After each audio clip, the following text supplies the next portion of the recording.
آج کا اپنا شروع کرتے ہیں۔ بالکل۔ اعوذ باللہ من الشیطان الرجیم، بسم اللہ الرحمن الرحیم۔ رب اشرح لی صدری ویسر لی امری واحلل عقدۃ من لسانی یفقہوا قولی۔ اے اللہ تعالیٰ میرا سینہ کھول دے اور میری جو سمجھ ہے اس کو کھول دے، اور میرا جو کمیونیکیشن گیپ ہے آپ لوگوں کے ساتھ وہ کم کر دے، تاکہ میں اپنی جو بات ہے وہ آپ لوگوں تک آسانی سے پہنچا سکوں۔ آج ہم قرآن پاک کی جو ہے وہ 14th سورہ کی بات کرنا چاہ رہے ہیں۔ ایک بہت ہی بریف سی سمری میں اس کی پریزنٹ کرنے کی کوشش کروں گا۔ آم، جیسے میں نے پہلے عرض کیا، یہ ہم کا قرآن پاک کے 14th چیپٹر ہے، اور اس کے جو ہیں وہ 7 رکوع ہیں۔ ہمارے جو کانٹینٹس ہیں وہ ہمیشہ کی طرح میں نے اس کو 3-4 حصوں میں تقسیم کی ہے، just for the ease of our understanding, اور just to make it a bit more concise for everyone. تو یہ جو صورت ہے مکی زندگی کے لاسٹ فیز میں نازل ہوئی ہے، اور اس میں مینلی اللہ تعالیٰ نے ایک تو یہ ہے کہ اپنی قدرت اور اپنے اختیارات کے حوالے سے بتایا ہے، اور دوسرے نمبر پہ جو ہے مسلمانوں کو، چونکہ یہ وہ ٹائم ہے جب پہ مسلمانوں پہ بہت زیادہ تشدد کیا جا رہا تھا، بہت ہی میزریبل صورتحال تھی، تو اللہ تعالیٰ نے تھوڑی سی جو ہے نا وہ اپنی قدرت کے بارے میں بتا کے ماضی کے واقعات دوبارہ سے کفار کو یاد کرائے ہیں، اور مسلمانوں کو تھوڑی سی تسلی دی ہے ان حالات کے اندر۔ تھوڑا سا میں چونکہ سورت کا نام جو ہے وہ سورہ ابراہیم ہے، حالانکہ حضرت ابراہیم علیہ السلام کے حوالے سے نہیں ہے اس سورت میں کوئی ڈیٹیلز بتائی گئیں، لیکن میں تھوڑا سا حضرت ابراہیم علیہ السلام کے حوالے سے میں اگر اب بیان نہ کروں تو میں سمجھتا ہوں یہ میری کوتاہی ہوگی۔ حضرت ابراہیم علیہ السلام آپ کو پتہ ہے کہ بہت ہی جلیل القدر نبی ہیں، اور انہیں جد الانبیاء بھی کہا گیا ہے۔ اسی حوالے سے یہ جینوگرام میں آپ کے سامنے لا رہا ہوں کہ تھوڑا سا ہمیں پتہ چل جائے کہ حضرت ابراہیم علیہ السلام جو ہیں وہ جینوگرام کے اندر کہاں پر ان کی پوزیشن ہے۔ اور جد الانبیاء اس لیے کہا گیا ہے کہ آپ دیکھ سکتے ہیں کہ حضرت ابراہیم علیہ السلام کی اولاد کے اندر سے جو ہیں وہ باقی جتنے بھی انبیاء ہیں ان کے بعد آئے ہیں، وہ سارے ان کی اولاد کے اندر سے باقی ساری جنریشنز جو ہیں وہ چلی ہیں، تو ان کا بہت بلند مقام ہے۔ حضرت ابراہیم علیہ السلام جو ہیں ان کو خلیل اللہ کا لقب بھی دیا گیا، اور ہم نے ابھی پچھلی ہم نے صورت تھی وہ حضرت یوسف علیہ السلام کے حوالے سے پڑھی، اور جس میں ان کی صبر کے حوالے سے بہت زیادہ جو ہے وہ بتایا گیا ہے۔ لیکن ہر نبی کا اپنا ایک مقام ہے، اور انبیاء نے بڑے ہی مشکل حالات جو ہیں وہ فیس کیے ہیں۔ حضرت ابراہیم علیہ السلام کی زندگی پہ اگر ہم تھوڑی سی نظر ڈالیں تو انہوں نے صبر کی ایسی ایسی مثالیں قائم کی ہیں کہ یقین مانیں کہ مطلب انسان کی روح کانپ اٹھتی ہے۔ حضرت ابراہیم علیہ السلام نے بہت ہی چھوٹی عمر میں اپنے گھر کو جو ہے خیر بات کہہ دیا، کیونکہ ان کے والد صاحب نے جو ہے انہیں گھر سے نکال دیا۔ آزر تھا ان کے فادر کا نام۔ اس کے بعد آپ دیکھیں کہ جب انہوں نے نمرود کو چیلنج کیا اور ان کے سامنے جو ہے اللہ تعالیٰ کی خدائی کو بیان کیا، تو نمرود نے انہیں جو ہے وہ آگ کے اندر ڈال دیا۔ یہ کوئی دوسری آزمائش نہیں ہے، لیکن ایک یہ بہت بڑا معجزہ بھی ہوا، اور یہ بہت بڑی آزمائش تھی ان کے لیے کہ انہوں نے، وہ شعر بھی ہے کہ بے خطر کود پڑا آتش نمرود میں عشق، تو وہ یہ ہے کہ یہ عشق کا ایک بہت بڑا جو ہے ان کا مظاہرہ تھا کہ انہیں کوئی پرواہ نہیں تھی، رب کی ذات تھی ان کے سامنے۔ اس کی اسی طرح دوسری مثال آپ یہ دیکھیں کہ 100 سال کی عمر میں ان کو اللہ تعالیٰ نے جو ہے وہ اولاد دی، تقریباً 100 ایئرس تھی ان کی ایج جب حضرت اسماعیل علیہ السلام جو ہیں وہ حضرت حاجرہ علیہ السلام کے بطن سے پیدا ہوئے، تو اللہ کے حکم پہ انہوں نے تنے تنہا جو ہے حضرت حاجرہ اور حضرت اسماعیل علیہ السلام کو مکہ کے اندر چھوڑ کے آ گئے۔ اندازہ لگائیں کہ پہلی اولاد 100 ایئرس کی ایج میں ان کو ملی ہے، اللہ نے حکم دیا ہے کہ بھائی ان کو چھوڑ آؤ، ایک صحرا ہے، دور دور تک کسی انسان کا نام و نشان نہیں ہے، تو یہ ان کو چھوڑ کے آ گئے وہاں پر، اور پیچھے سے حضرت حاجرہ جو ہیں وہ ان کو بلا رہی ہیں تو یہ جواب نہیں دے رہے۔ تو انہیں لگا کہ شاید اس میں کوئی ایسی خاص بات ہے کہ آگے سے حضرت ابراہیم علیہ السلام جواب نہیں دے رہے میری بات کا اور چھوڑ کے جا رہے ہیں۔ تو انہوں نے کہا مجھے صرف ایک سوال کا جواب دے دیں کہ کیا آپ ہمیں اللہ کے حکم پہ چھوڑ کے جا رہے ہیں؟ اگر ایسا ہے تو ہم صبر کریں گے اور آپ کو دوبارہ نہیں پکاریں گے۔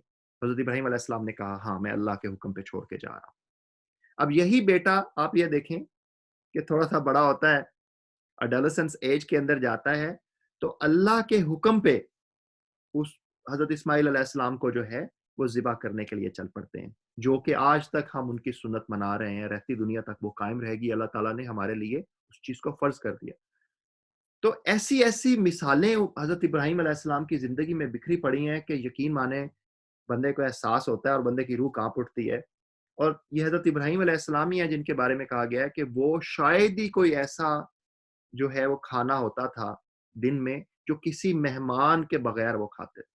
مطلب وہ لے آتے تھے رات چلتے، کسی کو مسافر کو کہتے تھے آ جائیں ہمارے ساتھ کھانا کھائیں۔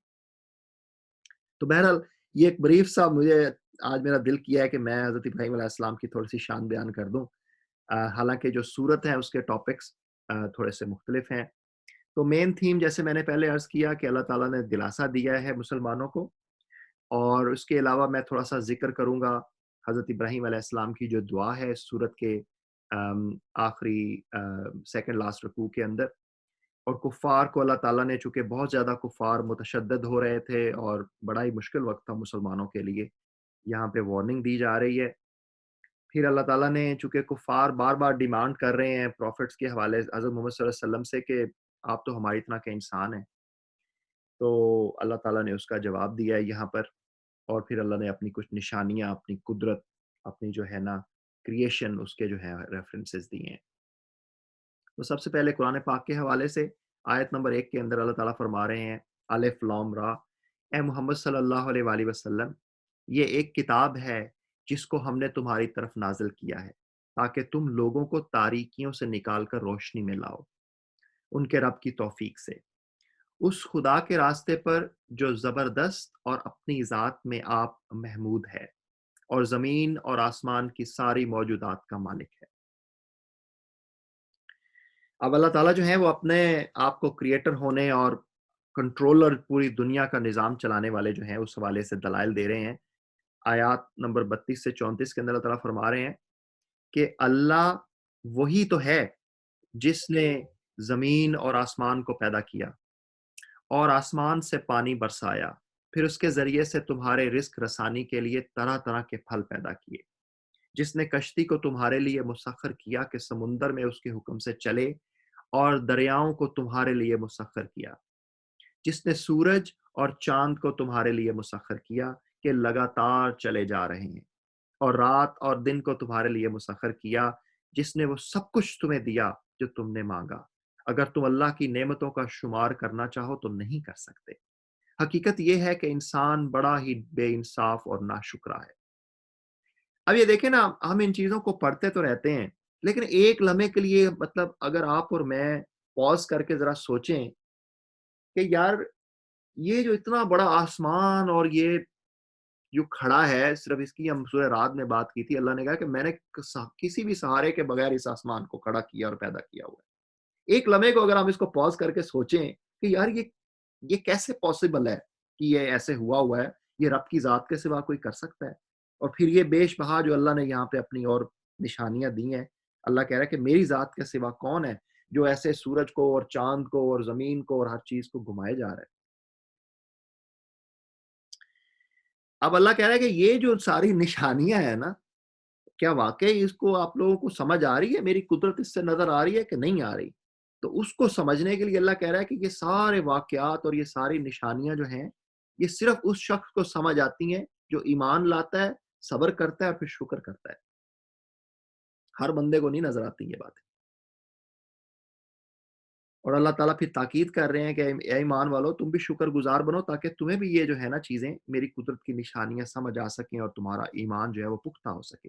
آیت نمبر 7 کے اندر اللہ تعالیٰ فرماتے ہیں کہ تمہارے رب نے خبردار کر دیا تھا کہ اگر شکر گزار بنو گے تو میں تم کو اور زیادہ نوازوں گا، اور اگر کفران نعمت کرو گے تو میری سزا بہت سخت ہے۔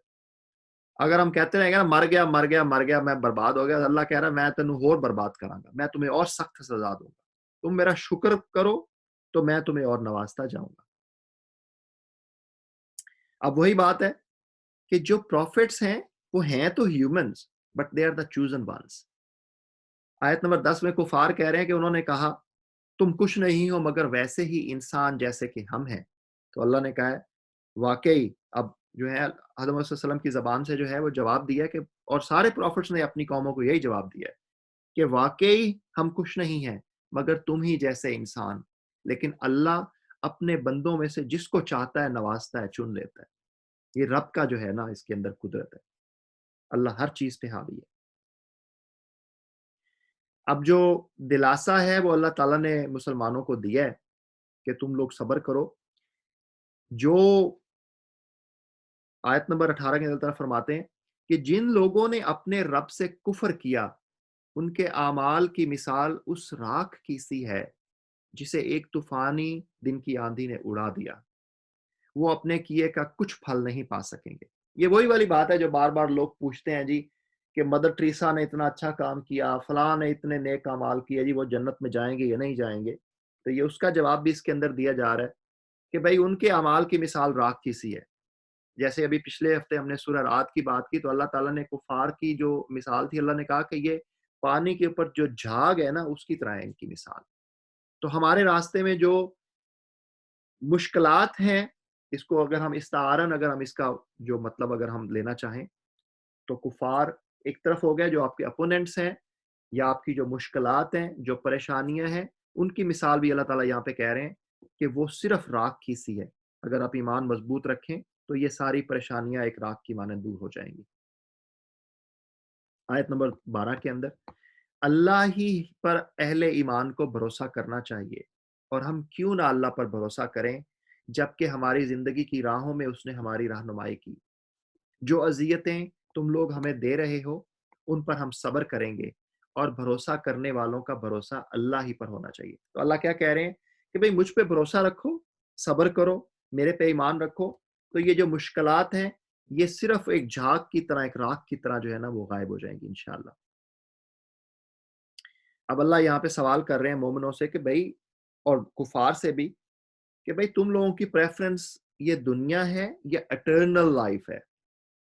آیت نمبر 2 سے 3 میں اللہ تعالیٰ فرماتے ہیں کہ اور سخت تباہ کن سزا ہے قبول حق کے انکار سے کرنے والوں کے لیے جو دنیا کی زندگی کو آخرت پر ترجیح دیتے ہیں، جو اللہ کے راستے سے لوگوں کو روک رہے ہیں اور چاہتے ہیں کہ یہ راستہ ان کی خواہشات کے مطابق ٹیڑھا ہو جائے۔ یہ لوگ گمراہی میں بہت دور نکل گئے ہیں۔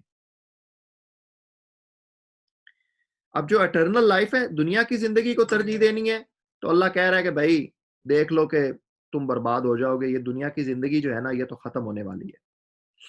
اور جو اٹرنل لائف ہے وہ قیامت کے بعد کی زندگی ہے، موت کے بعد کی، اس کے بعد کوئی موت نہیں ہے۔ آیت نمبر 17 میں اللہ فرماتے ہیں کہ موت، کہ جب آپ جہنم والوں کی مثال اللہ تعالیٰ یہاں پہ دے رہے ہیں کہ موت ان پر ہر طرف سے چھائی رہے گی مگر وہ مرنے نہ پائے گا، اور آگے ایک سخت عذاب اس کی جان کو لاگو رہے گا کہ جہنم میں جب میں ڈال دوں گا تم لوگوں کو تو تم موت کی توقع تو کرتے رہو گے لیکن موت آئے گی نہیں، کیونکہ اس کے بعد موت نہیں ہے، یہی اٹرنل لائف ہے، بس عذاب ہی عذاب ہے۔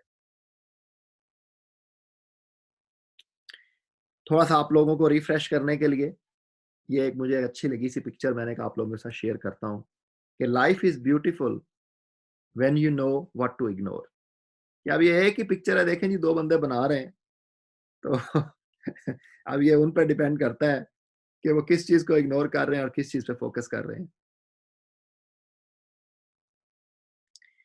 اچھا شیطان یار دیکھیں کتنی ایسے کتنا خبیث ہے کہ ساری زندگی یہ ہمیں مختلف دلاسے دے کے ہمیں کاموں میں اپنوں میں لگاتا رہے گا، اور قیامت والے دن کیا کہے گا؟ سنیں ذرا اس کی بات۔ آیت نمبر 22 میں اللہ تعالیٰ شیطان کی حقیقت بتا رہے ہیں، اور جب فیصلہ چکا دیا جائے گا تو شیطان کہے گا حقیقت یہ ہے کہ اللہ نے جو وعدے تم سے کیے تھے وہ سب سچے تھے، اور میں نے جتنے وعدے کیے تھے ان میں سے کوئی بھی پورا نہ ہوا۔ میرا تم پر کوئی زور تو نہیں تھا، میں نے اس کے سوا کچھ نہیں کیا کہ اپنے راستے کی طرف تمہیں دعوت دی اور تم نے میری دعوت پہ لبیک کہا۔ اب مجھے ملامت نہ کرو، اپنے آپ کو ہی ملامت کرو۔ یہاں نہ میں تمہاری فریاد رسی کر سکتا ہوں نہ تم میری۔ اس سے پہلے جو تم نے مجھے خدائی میں شریک بنا رکھا تھا میں اس سے بری و ذمہ ہوں۔ اندازہ لگا لیں کہ ساری زندگی آپ نے 40 سال 50 سال یا 100 سال جتنی بھی آپ کی لائف ہے، یہ شیطان آپ کو جھانسے میں آپ سے فراڈ کرتا رہے گا آپ کو اپنے اتنا جھوٹا مکار اور یہ خبیث ہے، لیکن قیامت والے دن اب آپ کو کیا ٹکا سا جواب دے گا کہ بھائی میں تو تمہارے لیے کچھ نہیں کر سکتا۔ اندازہ لگا لیں۔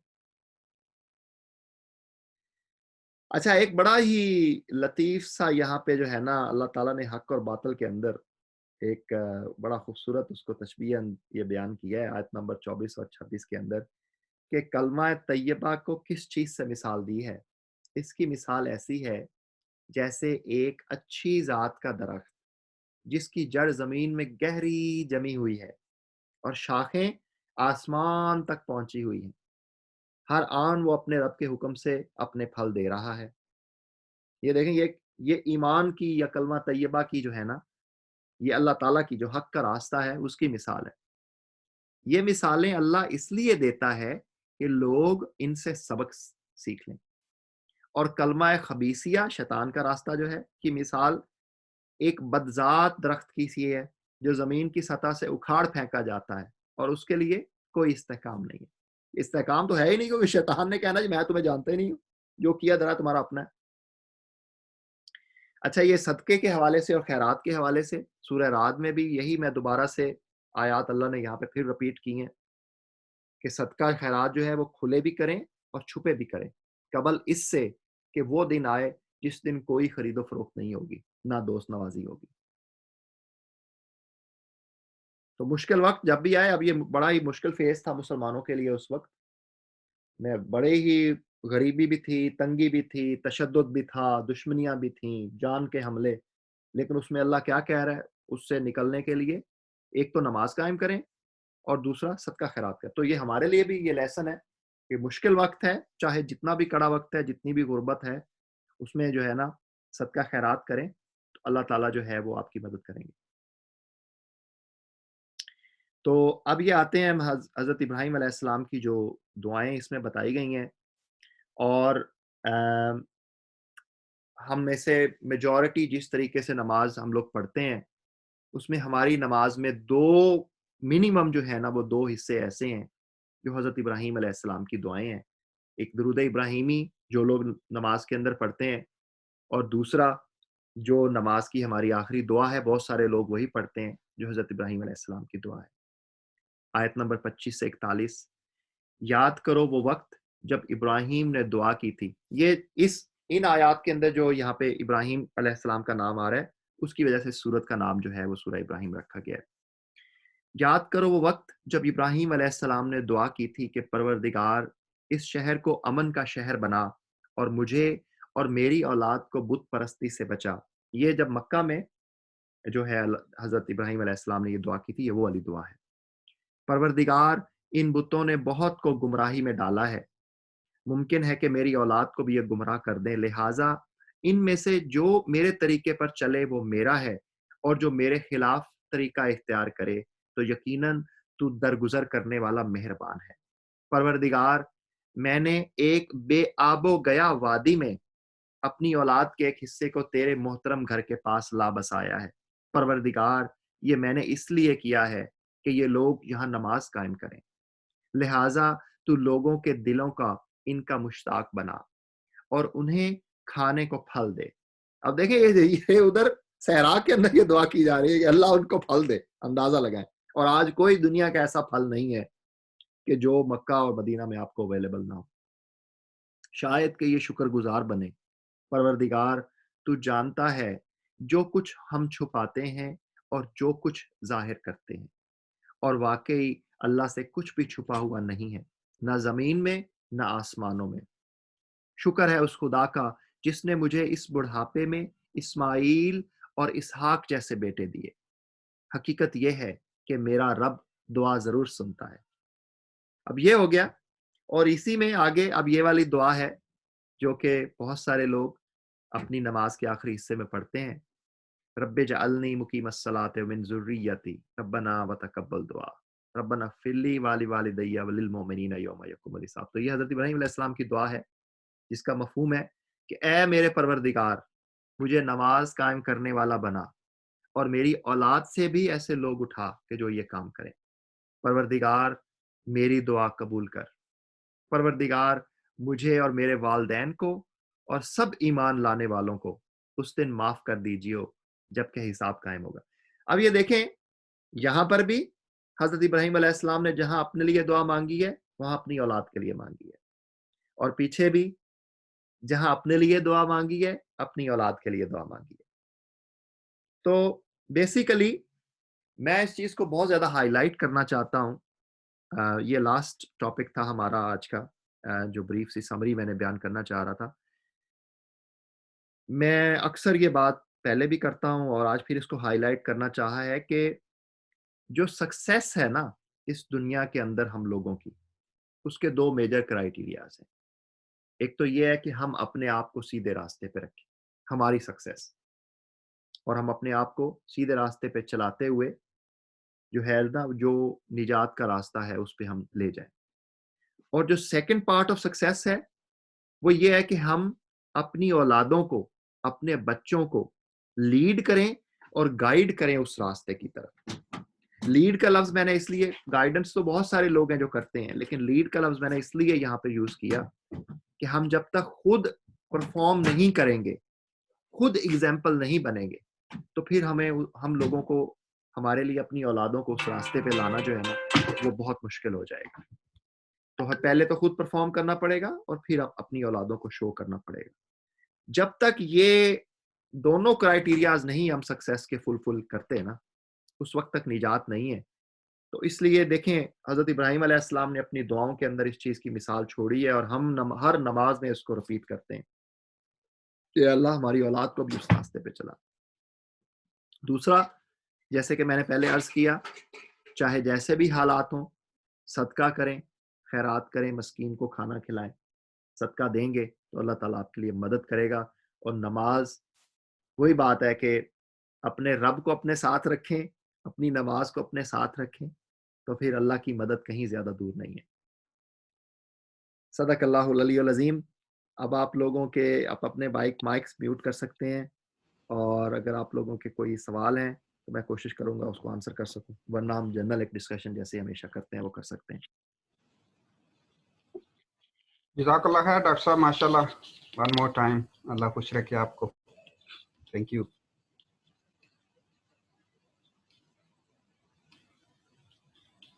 جی عمار بھائی نے مائک میوٹ کیا، شاید کچھ کہنا چاہ رہے ہیں. نہیں، میں آپ کا شکریہ ادا کرنا چاہ رہا تھا. ماجد بھائی نے پہل کر دی، ان کا شکریہ. اچھا چلیں، کوئی مزید اگر سوالات یا کمنٹس نہیں ہیں تو ہم اپنے آج کے سیشن کو اختتام پذیر کرتے ہیں. اللہ تعالیٰ سے دعا کرتے ہیں جو پڑھا ہے اس کو سمجھنے کی، اس پر عمل کرنے کی اور اسے آگے پھیلانے کی اللہ تعالیٰ ہمیں توفیق عطا فرمائے. میں نے بہت کوشش کی تھی کہ اس کو شارٹیسٹ پاسبل آپ کو جو ہے نا وہ لیس دین 25 منٹس، آدھا گھنٹے میں ہم اس کو کور کریں.